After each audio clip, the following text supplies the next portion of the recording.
Caste certificate অর্থাৎ জাতিগত শংসাপত্র একটি খুবই গুরুত্বপূর্ণ নথি। কাস্ট সার্টিফিকেট পাইবার জন্য অনলাইনে আবেদন করতে হয় কাস্ট সার্টিফিকেট www.gov.in ওয়েবসাইটে গিয়ে। আবেদনের পরে অ্যাপ্লিকেশন ফর্মের প্রিন্ট কপির সাথে আবেদনকারীর নাম, ঠিকানা, জাতিগত এবং সাক্ষীর প্রমাণস্বরূপ অনেক নথি জমা করতে হয় নিজ নিজ বিডিও বা মিউনিসিপ্যালিটি অফিস। যদিও এখন দুয়ারে সরকার শিবিরেও এই ফর্ম জমা করতে পারবেন। আজকের আপডেটে ST SC OBC A OBC B caste certificate online application করার পরে কোন কোন ডকুমেন্টস অ্যাপ্লিকেশন ফর্মের সাথে জমা করবেন তার একটি দীর্ঘ তালিকা নিয়ে আলোচনা করলাম। নমস্কার বন্ধু, আপনি দেখছেন আপনার প্রিয় চ্যানেল কুন্ডু টেলিকম, সাথে আমি অনিমেষ। আপনার কাছে ছোট্ট অনুরোধ, আপনি এই চ্যানেলে নতুন হলে সাবস্ক্রাইব করবেন চ্যানেলটিকে এবং অল নোটিফিকেশন বাটন অন করে রাখবেন এই পরিবারের নতুন নতুন আজকের আপডেট সবার আগে জানতে। ভিডিওটি আপনার কোনো উপকারে এলে অবশ্যই লাইক করবেন। চলুন শুরু করা যাক আজকের আপডেটটি। ST SC OBC caste certificate অনলাইনে অ্যাপ্লাই করতে হয়। আপনি নিজের বাড়ি থেকেই কাস্ট সার্টিফিকেট পাইবার অনলাইন ফর্ম ফিল আপ করতে পারবেন।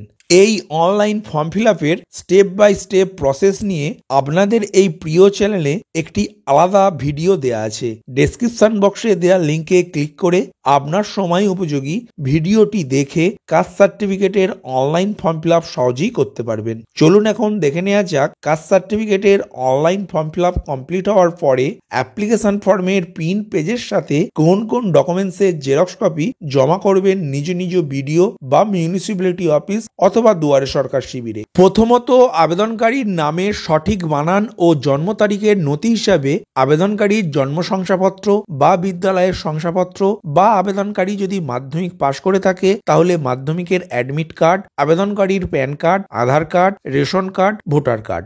দ্বিতীয়ত, আবেদনকারীর ঠিকানার নথি হিসাবে আবেদনকারীর আধার কার্ড বা ভোটার কার্ড বা রেশন কার্ড। প্রসঙ্গত, আবেদনকারী যদি 18 বছরের কম বয়সী হয় তাহলে এখানে ভোটার কার্ডের কোনো প্রয়োজন নেই। 3 নম্বর নথিটি হলো আবেদনকারীর সাম্প্রতিক রঙিন একটি পাসপোর্ট মাপের ছবি। 4 নম্বর নথিটি হলো আবেদনকারী যদি গ্রামীণ এলাকার বাসিন্দা হন তাহলে পঞ্চায়েত থেকে একটি ইনকাম সার্টিফিকেট, আর আবেদনকারী যদি শহর এলাকার বাসিন্দা হন তাহলে মিউনিসিপ্যালিটি থেকে নেওয়া একটি ইনকাম সার্টিফিকেট ফর্মের সাথে জমা করতে হয়। 5 নম্বর নথিটি হলো আপনার পঞ্চায়েত বা মিউনিসিপ্যালিটি অফিস থেকে দেয়া হোম ট্যাক্স অর্থাৎ বাড়ির ট্যাক্সের রসিদ। 6 নম্বর নথিটি হলো আবেদনকারীর বাবার আধার কার্ড, ভোটার কার্ড ও রেশন কার্ড। প্রসঙ্গত এখানে উল্লেখ্য, আবেদনকারীর বাবা যদি মারা গিয়ে থাকেন তাহলে বাবার ডেথ সার্টিফিকেট এই অ্যাপ্লিকেশন ফর্মের সাথে জমা করতে হবে। 7 নম্বর নথিটি হলো আবেদনকারীর গ্র্যান্ডফাদারের অর্থাৎ পিতামহের আধার কার্ড, ভোটার কার্ড এবং রেশন কার্ডের জেরক্স কপি এই ফর্মের সাথে জমা করবেন। প্রসঙ্গত এখানে উল্লেখ্য, আবেদনকারীর গ্র্যান্ডফাদার বা পিতামহ মারা গেলে ওনার ডেথ সার্টিফিকেট এই ফর্মের সাথে জমা করবেন। 8 নম্বর নথিটি হলো আবেদনকারীর বাবার নামে অথবা পিতামহের নামে থাকা কোনো জমির দলিল বা ভিটার দলিল। এই দলিলটি যেন অবশ্যই 1993 সালের আগের হয়। প্রসঙ্গত এখানে উল্লেখ্য, আবেদনকারীর বংশের কারো যদি জাতিগত শংসাপত্র না থাকে এবং জমির দলিলও না থাকে তাহলে ম্যাজিস্ট্রেট এফিডেভিট প্রয়োজন হবে অ্যাপ্লিকেশন ফর্মের সাথে।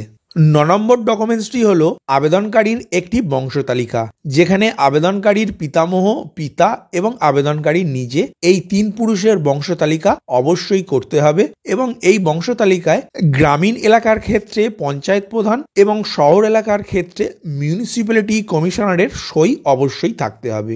10 নম্বর নথিটি হলো লোকাল রেফারেন্স হিসাবে আবেদনকারীর 2 জন প্রতিবেশীর ভোটার কার্ড ও আধার কার্ডের জেরক্স কপি এই ফর্মের সাথে অবশ্যই জমা করতে হবে এবং এই 2 প্রতিবেশীর নাম ও ঠিকানা অনলাইন ফর্ম ফিল আপের সময়ও এন্ট্রি করতে হবে।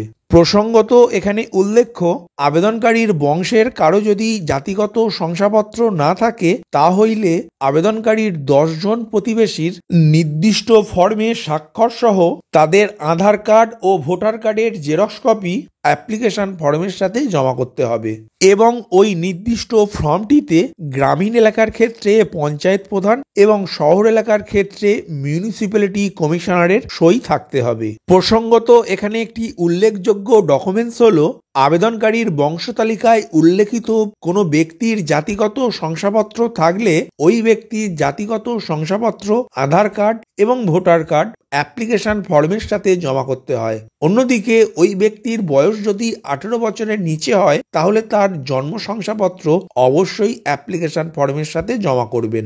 Last but not the least, online application করার সময় আবেদনকারীর অথবা আবেদনকারীর পরিবারের যে কোনো সদস্যের মোবাইল নাম্বার অবশ্যই এন্ট্রি করবেন।